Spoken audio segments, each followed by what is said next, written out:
Queen Nefertiti was a famous woman known for both her power and beauty during ancient Egyptian times. She ruled alongside her husband, Pharaoh Akhenaten, in the mid-1300s BCE. In Michel Moran's historical novel, she is described as Cleopatra in her era. Beyond her extraordinary beauty and wealth, Nefertiti was a remarkably powerful woman. Some scholars believe she was born as Princess Tadu-Kipa of Mitanni, a kingdom that disappeared thousands of years ago.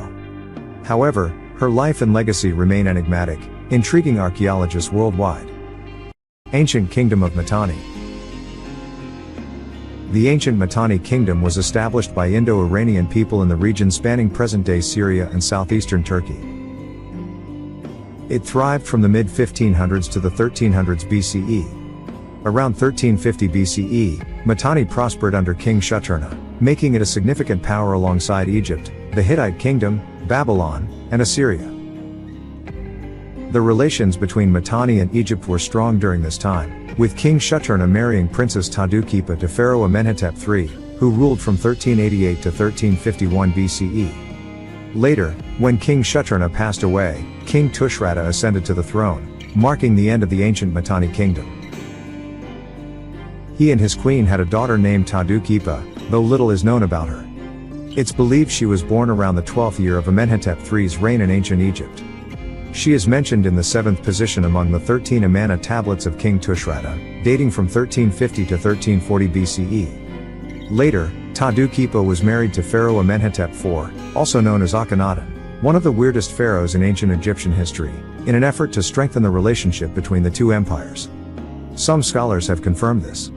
So is Tadu-Kipa really the legendary Queen Nefertiti? There have been a number of scholars who have confirmed this to be correct. Goddess of Beauty. Nefertiti, known as the most beautiful woman in Egyptian history, likely due to her name meaning beauty descends to earth, came to light in 1912 through a limestone painted bust discovered in the ruins of Akhenaten's reign. The statue depicts a delicate face with a falcon hat and high cheekbones, highlighting the queen's sharp and attractive beauty. Nefertiti wears a blue crown on her head, a symbol of her status, along with an enigmatic smile on her red lips. However, this statue only has one eye completed, making the queen's model even more mysterious. Legend has it that if the sun god witnessed her famous striptease dance in history, a significant part of her daily routine, he would treat the Egyptian people benevolently. With her beauty, Nefertiti's mission was elevated to a higher purpose. Her daily routine always began with a dance for the sun god. Not only that, she held a particularly significant role in the 18th dynasty of ancient Egypt both politically and religiously. She acted as a co-regent. Enchanted by Nefertiti's beauty, King Akhenaten didn't care about governance, he only desired to admire and possess the beauty of the Nile woman. The king bestowed all power upon Queen Nefertiti. Consequently, images of Nefertiti were always intertwined with her husband in ceremonial rituals, depicted in paintings and sculptures of this royal couple. In 1336 BCE, King Akhenaten passed away, marking the decline of his dynasty. Queen Nefertiti ascended to the throne along with her co-regent, and from here, her power grew even stronger. Nefertiti became Pharaoh Nefermeru Aten, meaning picturesque woman of the bright halo of Aten. Egypt was entirely under the control of this beautiful queen. In the early reign, to compensate for what King Akhenaten had caused, Queen Nefertiti allowed the Egyptians to worship other gods as before, but it was too late, and many enemies sought to undermine the powerful queen's reign. Around the same time, the Queen of Egypt mysteriously vanished. Many historians speculate that the queen, along with her daughter and son-in-law, left the palace, seeking refuge in a distant rural village, or she might have been assassinated by polytheistic opponents while on the run. Queen Nefertiti's secret chamber. The secret chamber of Queen Nefertiti was initially a mystery to the global archaeological community. However, it seems that the historical moment for archaeologists to find the resting place of Nefertiti is drawing near.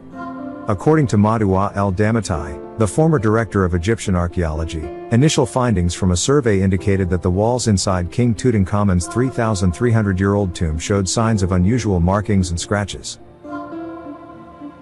Many pieces of evidence suggest that the western and northern walls of the tomb may conceal two burial chambers. El-Damatai stated that there is up to a 90% chance of two hidden chambers behind the burial chamber. Standing in front of ochre and white paintings at Pharaoh Tutankhamun's tomb, British archaeologist Nicholas Reeves passionately presented a bold hypothesis. Nefertiti, the renowned queen of Egypt who vanished without a trace 3,000 years ago, might be buried right here, in one of the two secret chambers. Archaeologists have never found the mummy of Egyptian beauty legend Nefertiti, a woman who played a prominent role in the political and religious life of the Pyramid Century country 14 BC. However, according to archaeologist Reeves' hypothesis, Queen Nefertiti was buried in a secret room adjacent to the tomb of Tutankhamun, son of Akhenaten, the young king who died in 1324 BC after only 9 years sitting on the throne. The British archaeologist argued that Tutankhamun's sudden death at the age of 19 led to his hasty burial in an underground burial chamber that was not originally intended for a pharaoh. This seems consistent with the fact that Tutankhamun's tomb has long puzzled scholars because it is not the same size as the pharaoh's tomb. The architectural style and size of the tomb where Pharaoh Tutankhamun was buried were more suitable for a queen. Only one queen at the end of the 18th dynasty in ancient Egypt was so honored. That is Nefertiti. She is most likely the owner of this tomb, and King Tutankhamun was only buried on the outside of the tomb, Dr. Reeves said. Besides, archaeologist Reeves also believes that this tomb is not something that can be conveniently used for a royal event. Even the mask on Tutankhamun's mummy and other burial objects may have been designed not for the young king but for Queen Nefertiti. He said that on the mask there were marks showing that the person wearing it had earrings. Meanwhile, earrings were not jewelry used by young men in Tutankhamun's era. Inside Tutankhamun's tomb in the Valley of the Kings Luxor in southern India, archaeologist Reeves believes that Tutankhamun's sudden death may have forced the priests to reopen Queen Nefertiti's tomb 10 years after her death because the young pharaoh's tomb had not yet been built. The leading experts and officials from the Indian Antiquities Authority are currently present in Tutankhamun's tomb. El-Damatai listened intently to the emotionally charged statements of the American expert from the University of Arizona regarding the possibility that the paintings in this burial chamber are concealing two secret doors, one of which may lead to answers to one of the oldest questions about one of humanity's oldest civilizations, Nefertiti. Revealing the secret about Queen Nefertiti. Hirokatsu Watanabe, a Japanese technician at the time, stated that the radar scan did not detect anything except signs of metal and organic material. This research was conducted by experts from the Polytechnic University of Turin, Italy. It would be the third time in 2 years that scientists have searched for a secret chamber in the tomb. Professor Franco Porcelli, a researcher at the Polytechnic University of Turin and the project leader, said, "This opportunity is truly special, and I am privileged to lead an exceptional team of experts." He added that this would be a rigorous scientific study and could last for several days. 3 radar systems with frequencies ranging from 200 MHz to 2 GHz will be used. However, the research team cannot predict what they might find.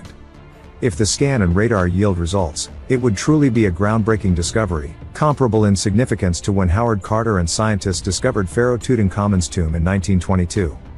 At this point, it is hard to deny that Nefertiti was indeed a famous queen known for both her power and beauty in ancient Egypt. The mysteries surrounding her origin and extraordinary beauty continue to captivate researchers. However, only a fraction of Nefertiti's gorgeous beauty can be glimpsed through her famous bust, as her tomb remains a major enigma for posterity, and the exact location of her final resting place is uncertain. Currently, leading archaeologists worldwide are making efforts to find an entrance to Queen Nefertiti's tomb in the Valley of the Kings in Egypt. If the tomb's doors were to open, it's very possible that long-standing historical questions about ancient Egypt would finally be answered. If you have any additional interesting discoveries about the power of Queen Nefertiti or her tomb, feel free to share them with us curious and everyone in the comments section below. Don't forget to hit the subscribe button and the notification bell to stay updated with our latest explorations. Let us know in the comments below. Don't forget to like and share this video. Subscribe and turn on notifications so you don't miss our videos and much more. Click on the screen to watch another thrilling video. Thank you for joining us. See you in the next one. Take care.